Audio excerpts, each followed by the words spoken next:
P అనేది 14, perimeter చుట్టుకొలత 14, right. చుట్టుకొలత 14 ఉన్నప్పుడు రైట్ అల్పకోణ త్రిభుజాలు ఎన్ని ఫామ్ అవుతాయి? అల్పకోణ త్రిభుజాలు ఎన్ని ఫామ్ అవుతాయి? అధిక కోణ త్రిభుజాలు ఎన్ని అధిక కోణ త్రిభుజాలకు భుజాలు కనుక సహజ సంఖ్యలు అవుతే నాకు చుట్టుకొలత 14 వస్తుంది. ఎన్ని లంబకోణ త్రిభుజాలకు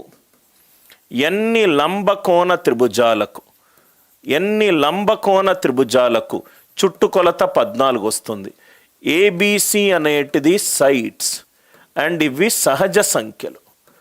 ఏబిసి అనేటివి సైడ్స్, ఇవి సహజ సంఖ్యలు. చాలా ఇంపార్టెంట్. అసలు ఇది ఎన్సీఆర్టీలో దీనిపైన ఎందుకు ప్రాబ్లం లేదో నాకు అర్థం కాలేదు. ఒక 2 లైన్లు రాస్తున్నది సార్. జామెట్రీ స్టార్ట్ చేసేటప్పుడు 2 లైన్లు రాస్తున్నది. రైట్ ప్రాబ్లం క్రియేట్ చేసేటప్పుడే నాకే అనిపించింది మంచి అండర్స్టాండింగ్ ఉంటుంది సార్. ఇక్కడ చుట్టుకొలత ఇచ్చాడు సార్. చుట్టుకొలత ఎంత ఇచ్చాడు? 14 ఇచ్చాడు. అంటే మీకు సింపుల్, మీకు అర్థమయ్యే ఎగ్జాంపుల్లో చెప్పాలంటే ఇప్పుడు 3, 4, 5 తీసుకోండి. దీని చుట్టుకొలత ఎంత? 12. పెరిమీటర్ 12గా ఉన్న ఎన్ని లంబకోణ త్రిభుజాలు ఉంటాయి? ఒక ఎగ్జాంపుల్ 3, 4, 5. 3, 4, 5. సో ఈ 3, 4 జనరల్గా మనకు టెక్స్ట్ బుక్లో ఇది ఇస్తాడు, చుట్టుకొలత కనుక్కోవాలి. చుట్టుకొలత ఇచ్చాను, అట్లా ఎన్ని లంబకోణ త్రిభుజాలు ఉన్నాయి అని అన్నాను.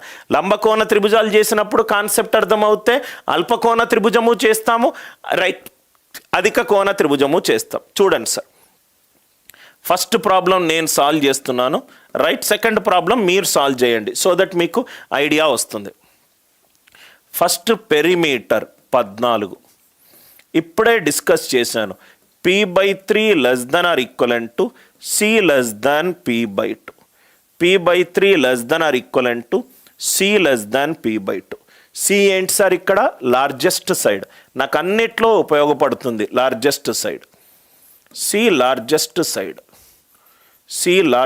సైడ్ అంటే ఇక్కడ 14/3 ≤ c (14/2). 14/3 ఎంత? 3 4 12 20. 3.66 ≤ c 4.66 ≤ c 7. 4.66 ≤ c 7 అంటే c ఏ వాల్యూలు తీసుకోవచ్చు? c 5 తీసుకోవచ్చు, లేకపోతే c 6 తీసుకోవచ్చు. ఈ పాయింట్ అందరికీ అర్థమైందా? ఏబిసి సహజ సంఖ్యలు అన్నాడు కదా సార్. చుట్టుకొలత 14 అయినప్పుడు p/3 ≤ c p/2. ఇప్పుడే మనం ఈ కాన్సెప్ట్ చేసాం. 14/3 ≤ c (14/2). ఇదేమో 4.66, ఇదేమో 7. అంటే c 5 తీసుకోవచ్చు, లేకపోతే 6 తీసుకోవచ్చు. 5 లేకపోతే 6. త్రిభుజంలో 3 భుజాలు ఉన్నాయి ఏబిసి. అంటే a + b మిగతాది ఎంత అవుతుంది? 9. ఎందుకంటే ఈ రెండింటినీ కలుపుతనే నాకు 14 రావాలి. ఈ రెండింటినీ కలుపుతనే నాకు 14 రావాలి.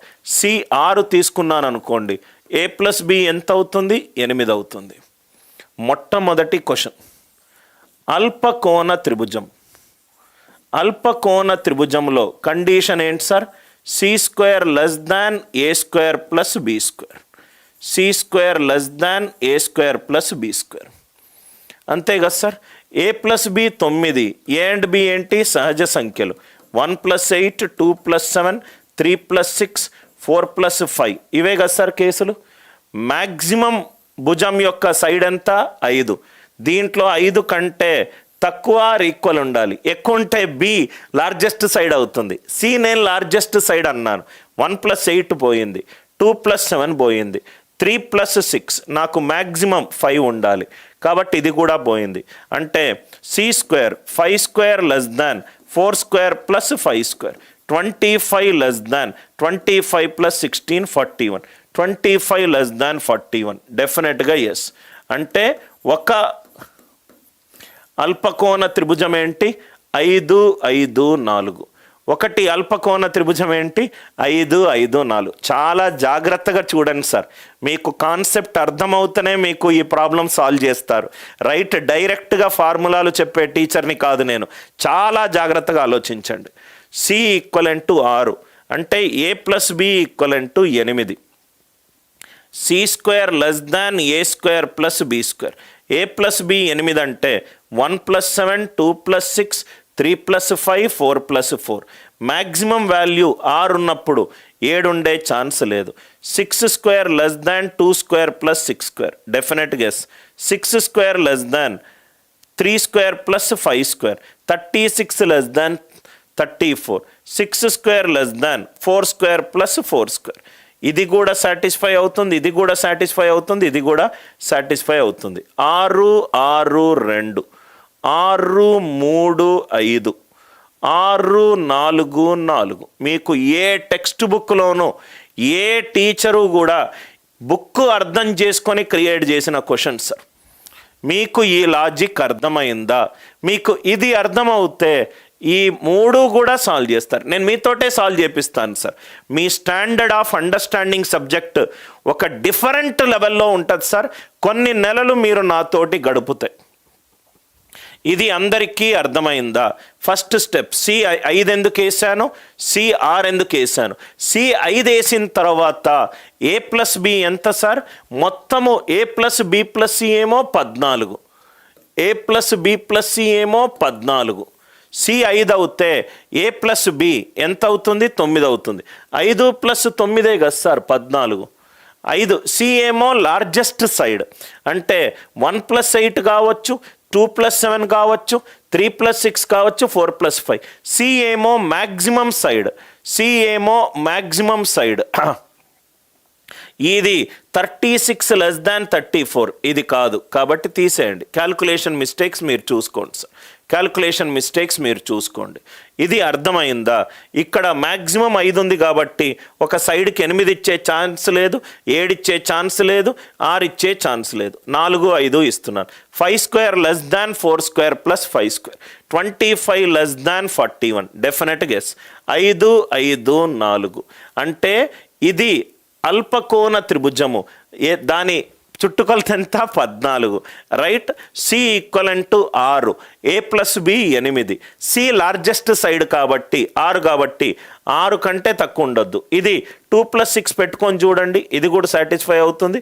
ఇది కాట్లేదు, ఇది అవుతుంది. 4 + 4 అంటే ఈ ప్రాబ్లము వింటే మీకు అర్థమయ్యేది ఏంటంటే సారు చాలా ఏంటంటే ఫండమెంటల్స్ నుంచే ప్రాబ్లమ్స్ సాల్వ్ చేస్తున్నాడు. Are you all with me? Mounika, A plus B 8 ఎలా వచ్చింది? ఈ రెండింటిని కూడితే 14 కదమ్మా, ఈ రెండింటిని కూడితే 14. ఎస్ మమత, 635 సాటిస్ఫై కాదు, 635 సాటిస్ఫై కాదు. దయచేసి అందరూ రిప్లై చేయండి సార్. అర్థమవుతే మనము ఇదే ఇంకో క్వశ్చన్లో కూడా చేసాం. ఏం చేసాం sir? C square less than A square plus B square. ABC భుజాలు ఇచ్చినప్పుడు సి లార్జెస్ట్ సైడ్ కాకుండా భుజాలు ఇచ్చినప్పుడు అది అల్పకోణ త్రిభుజమో కాదో చేశాము. ఇక్కడ భుజాలు ఇవ్వలేదు, ఏమిచ్చాడు? చుట్టుకొలత ఇచ్చాడు. అందరికీ క్లియర్ అవుతే ఎస్ అని చెప్పి రిప్లై చేయండి సార్. అందరికీ క్లియర్ అవుతే ఇది కూడా చూడండి. 36 లెస్ దాన్ 40 ఇది అవుతుంది. 6, 2, 3 ఏమీ కన్ఫ్యూజన్ లేదు. 2 ప్రాబ్లమ్స్ చేస్తే మీకు అంతా క్లియర్ అవుతుంది సార్, అంతా క్లియర్ అవుతుంది. జస్ట్ మీరు ఫస్ట్ టైం వింటున్నారు కాబట్టి కన్ఫ్యూజన్ వస్తుంది. కొంచెం మీరు అర్థం చేసుకొని చేస్తే అర్థం. ఇంకో 2 చేసేసరికి కన్ఫ్యూజన్లు తీరిపోతాయి సార్. సెకండ్ ప్రాబ్లం నేను మీతోటే క్లాస్లో చేపిస్తాను sir. Obtuse angled triangle, అబ్ట్యూజ్ angled triangle. దీని తర్వాత ఇంకో ఎగ్జాంపుల్ కూడా చూద్దాం sir. Obtuse angled triangle, right angled triangle, అబ్ట్యూజ్ angled triangle and right angled triangle. Right angled triangle, అధిక కోణ త్రిభుజము, అధిక కోణ త్రిభుజము. రైట్. నా ఇక్కడ చూడండి సార్. 644 ఎక్కడైనా 36 లెస్ దాన్ 32 ఇది కూడా కాదు. సో కాబట్టి క్యాల్కులేషన్ చూసుకొని చేసుకోండి. 36 less than 40, 25 less than 41. So 5, 5, 4 ఒకటి వచ్చింది, 6, 6, 2 ఒకటి వచ్చింది. క్యాల్కులేషన్ కరెక్ట్ చూసుకోండి. ఎక్కడైతే కాదో దాన్ని తీసేయండి. ఆ క్యాల్కులేషన్స్ మీరు చూసుకుంటారు. ఎస్ ఫరీదా 644 సాటిస్ఫై కాదు, 635 సాటిస్ఫై కాదు. రైట్, రెండో ప్రాబ్లం అర్థమైంది కదా sir? Obtuse angled triangle. Step number 1 step by స్టెప్గా చెప్తున్నాను sir. P/3 less than or equivalent to C less than P/2. C నాకు ఎంత వచ్చింది సార్? సి నాకు 5 అయినా కావచ్చు, లేకపోతే 6 అయినా కావచ్చు. A+B ఏమవుతుంది? పెరిమీటర్ 14 ఇచ్చాడు కాబట్టి ఇది 9 అవుతుంది. ఇది ఎంత అవుతుంది? ఇది 8 అవుతుంది. ఇది 8 అవుతుంది. అంతే కదా సార్? నౌ ఇది 2 కేసులు. 19 అవుతే 18 కాదు, 27 కాదు, 36 కాదు, 45. ఈ 3 కేసులు అయితే కాదు. ఎందుకనంటే C largest side, C largest side, largest side. ఇదేమో అధిక కోణ త్రిభుజము. కండిషన్ ఏంటి? C² greater than A² plus B². C ఏమో 5, 5² greater than 5² plus 4². 25 greater than 41 కానే కాదు. ఈ కేసులో ఏదీ రాదు. ఈ కేసులో C6, A+B 8, 1 7, 2 6, 3 5, 4 4. ఇది కానే కాదు. అధిక కోణ త్రిభుజం కాబట్టి C² greater than A² plus B². అంటే 6² గ్రేటర్ దాన్, ఇది 2 6, 2² ప్లస్ 6². ఇది కూడా కాదు, ఇది కూడా కాదు. Are you all with me? Now ఇక్కడ చూడండి సార్. రైట్, ఇది కూడా కాదు. 6² గ్రేటర్ దాన్ 3² ప్లస్ 5², 6 3 5.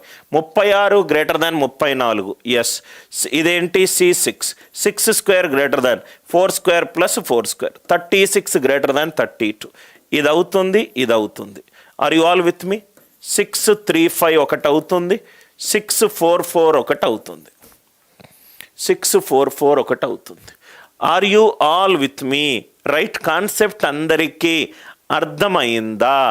అర్థమవుతే దయచేసి రైట్